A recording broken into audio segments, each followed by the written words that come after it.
Fala bruxos! Iniciando mais um vídeo aqui no canal. Se você ainda não é inscrito, considere se inscrever. Eu sempre estou passando aqui a oportunidade de trade e também fazendo um estudo da tendência do Bitcoin, do S&P 500 e das principais altcoins que você pode saber quais são os melhores patamares de preço para você montar a sua posição e como estruturar a sua posição. Então, se inscreve aí, ativa o sininho e deixa um like aí para ajudar o nosso canal, beleza? Então, iniciando a nossa análise de hoje, né, o que a gente tem visto de mais importante nessa movimentação aqui. Primeiro, vamos nos atentar para a movimentação de preço que nós estamos vendo no S&P 500. Aqui, neste topo, nós tivemos aqui um pivô de baixa perdendo as médias de 12 e esse pivô de baixa no tempo gráfico diário caracterizou o início de uma correção no tempo gráfico semanal. Quando que essa correção no tempo gráfico semanal iria ser finalizada? Quando nós formássemos aqui um pivô de alta no tempo gráfico diário. Então, nós teríamos que formar este topo, que poderia ser ascendente ou descendente, um fundo ascendente e depois romper o topo anterior. Como nós não tivemos essa estrutura de pivô de alta, nós estamos ainda corrigindo no tempo gráfico semanal. E agora, ao perder o fundo aqui do tempo gráfico diário, olha só a força de venda como é que está, tá? Então, se nós temos ainda uma correção no tempo gráfico semanal, eu acredito que o Bitcoin pode pegar essa correlação com o S&P 500, que ele tem demonstrado, e também continuar corrigindo no semanal. A gente vai ver as implicações disso, tá? Então, S&P 500 continua corrigindo nos tempos gráficos menores. Se nós olharmos aqui no 1 hora, nós não estamos vendo ainda sinais de força compradora, né? Inclusive, nós tivemos aqui uma primeira onda de impulso, depois nós tivemos a nossa retração. Se nós olharmos aqui, a nossa retração foi abaixo de 0,382, né? Abaixo realmente aqui de 0,236. E quando você tem uma retração tão pequena deste movimento de impulso, você cria uma condição mais favorável para que a força vendedora crie mais uma onda de impulso, tá? E essa onda de impulso é a continuidade do movimento de baixa, né? A gente está numa tendência de baixa nesse tempo gráfico de 1 hora e a próxima onda de impulso ela tende a ter a projeção aqui do nosso mastro da bandeira, né? Então o que a gente pode observar é que nós estamos quase chegando aqui ao fim deste movimento de impulso gerado por essa primeira onda de impulso aqui. Então estamos de olho nesse detalhe. Beleza, mas A2, quais são os pontos em que a gente pode ter uma reação mais significativa aqui do nosso S&P 500? Em geral, eu utilizo o tempo gráfico de 4 horas como uma região de demanda, né, para formação de fundos ascendentes no tempo gráfico semanal. Se nós olharmos aqui pelo tempo gráfico semanal, o que nós estamos formando é justamente esse fundo ascendente. O último fundo que nós temos aqui no tempo gráfico semanal, ele está localizado aqui em 4137, então a força compradora vai utilizar esse fundo anterior aqui como base de stop loss para montar as suas posições. E eu vou observar o desenvolvimento, né, desta tendência de baixa no tempo gráfico de 4 horas, tá? Eu quero observar como que o tempo gráfico de 4 horas vai reagir e vou aguardar aqui por pontos de divergência altista nesse tempo gráfico, porque esse tempo gráfico em geral ele mostra a zona de demanda para os fundos ascendentes no tempo gráfico semanal. Então, nós havíamos tido uma primeira reação aqui, né? A gente fez a cobertura deste movimento, nós tínhamos tido aqui uma primeira reação compradora que inclusive havia formado aqui temporariamente este fundo no semanal, mas agora ao perder novamente a tendência no tempo gráfico de 4 horas e no tempo gráfico diário, a gente continua em tendência de baixa nesses tempos gráficos menores. Então, de olho aqui nesses níveis de sobrevenda, né, que a gente começa a esperar um primeiro repique para formar esse topo descendente, provavelmente a gente vai ter uma outra pernada de baixa aqui para formar a nossa divergência altista, beleza? Quem está acompanhando os meus vídeos sabe exatamente o que eu estou falando. tá? Então, estou aguardando esta reação compradora para saber exatamente o que podemos esperar aqui do mercado cripto. Aqui nós temos esta linha aqui de tendência que seria a base de uma próxima figura que pode ser criada, né? A gente pode formar aqui esse topo descendente, depois vir buscar níveis mais abaixo, e isso seria o fundo dessa nossa figura, tá? Então, acredito que aqui a gente pode começar a ver um volume de compra entrando, mas eu não gostaria de comprar neste nível aqui se fosse um ativo, né, do mercado de criptomoedas. Eu iria esperar um volume de compra entrar, formar uma divergência para eu tentar me posicionar em algum fundo ascendente ou no rompimento de uma figura de inversão. Beleza? Então, olhando agora para o Bitcoin, o que a gente pode perceber, né?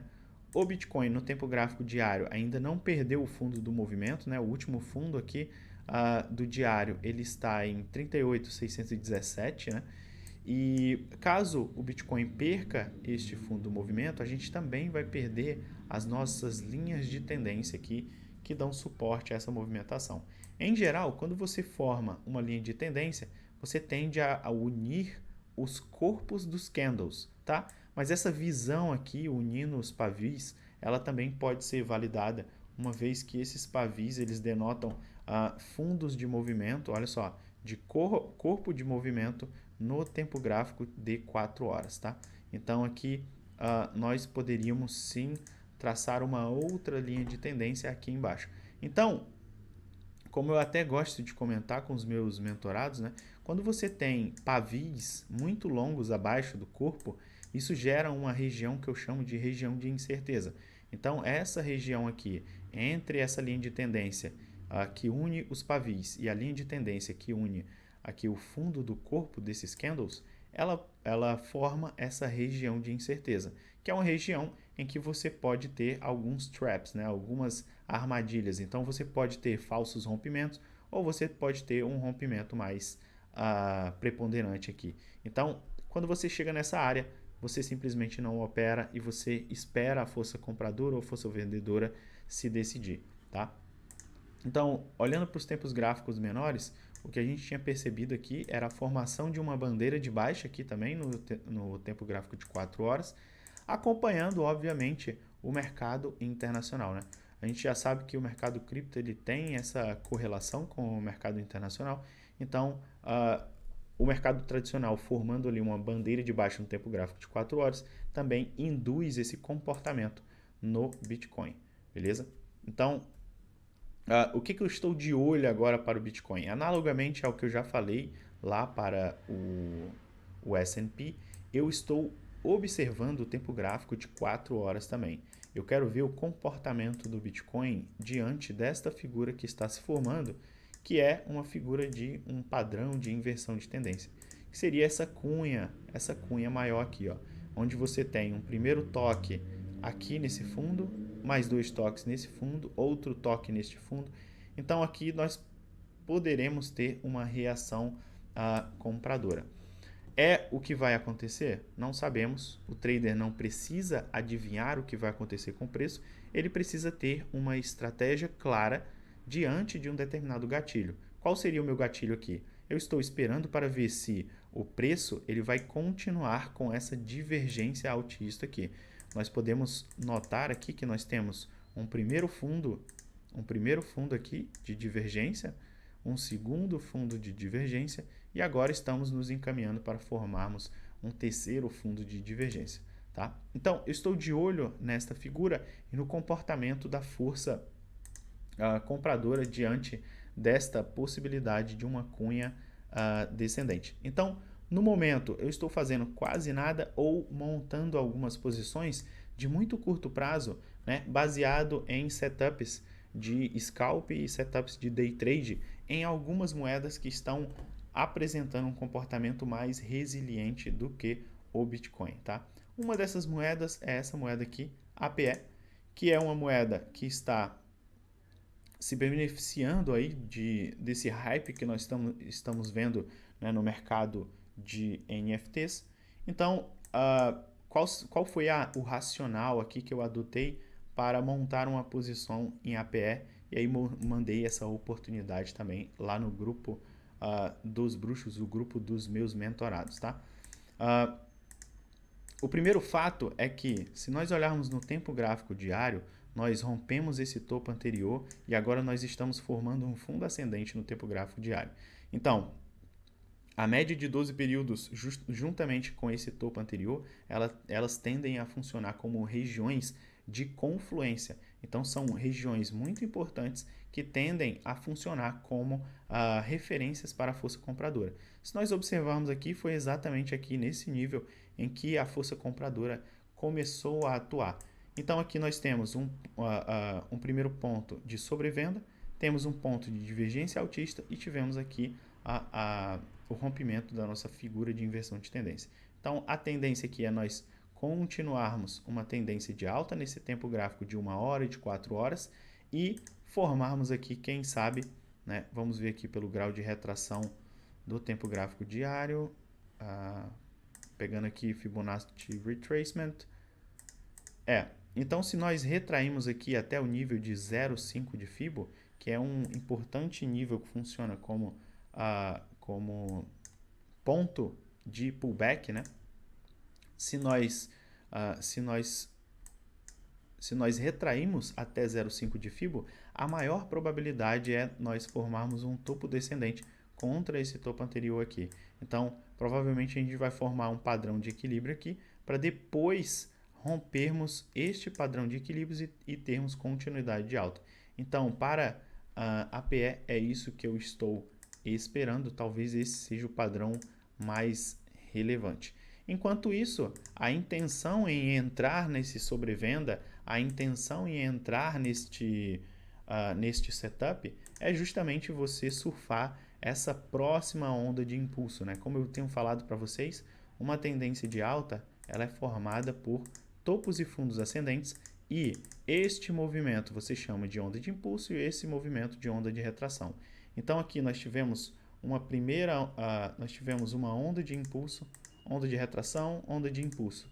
E agora estamos formando a nossa onda de retração para uma próxima onda de impulso, tá bom? Então, como é a terceira onda de impulso, realmente é esperado que a gente forme aqui um topo descendente para depois até termos uma correção maior. Enquanto isso, é oportunidade para você montar uma posição aqui na sobrevenda e tentar surfar aqui essa próxima onda de impulso, mesmo que ela forme esse topo descendente em relação ao topo anterior, beleza? Então essa foi a oportunidade de trade para hoje, é uma oportunidade de trade que eu passei lá no meu grupo dos bruxos e o trade está se desenvolvendo aqui. Inclusive, nós fizemos ontem, né, enquanto o mercado derretia, nós fizemos vários outros trades, nós fizemos trades em Luna e pegamos toda essa movimentação de alta aqui em Luna. Nós fizemos trade em Lina também. Onde está Lina? Onde está Lina? Lina. Nós fizemos trade em Lina também. Pegamos direto o sobrevenda aqui, e é isso que eu explico em mentoria também. Quando é que eu compro direto a sobrevenda do tempo gráfico de 1 hora? Nem sempre eu compro direto a sobrevenda do tempo gráfico de 1 hora. Conseguimos surfar toda essa tendência aqui também para formar este topo descendente contra o topo anterior, tá? Então, essa é a minha análise de hoje. A gente percebe que realmente o grupo dos bruxos, a gente está sempre lucrando. Eu sempre trago aqui para vocês os resultados que nós estamos atingindo, né? E aí, temos aí um trade novo que eu deixo para vocês como oportunidade de trade, beleza? Se você gostou desse conteúdo, se esse conteúdo está te ajudando a entender um pouco melhor sobre análise técnica no mercado de criptomoedas, considere deixar o seu like no nosso canal, no nosso vídeo e deixa aí, ativa o sininho para que você sempre receba esse vídeo assim que ele for publicado, beleza? Para você ter consciência do que pode acontecer de movimentação de preço no mercado cripto, beleza? Então, agradeço a audiência de todos. Obrigado. Boa noite a todos. Bom final de semana. Aqui é a 2.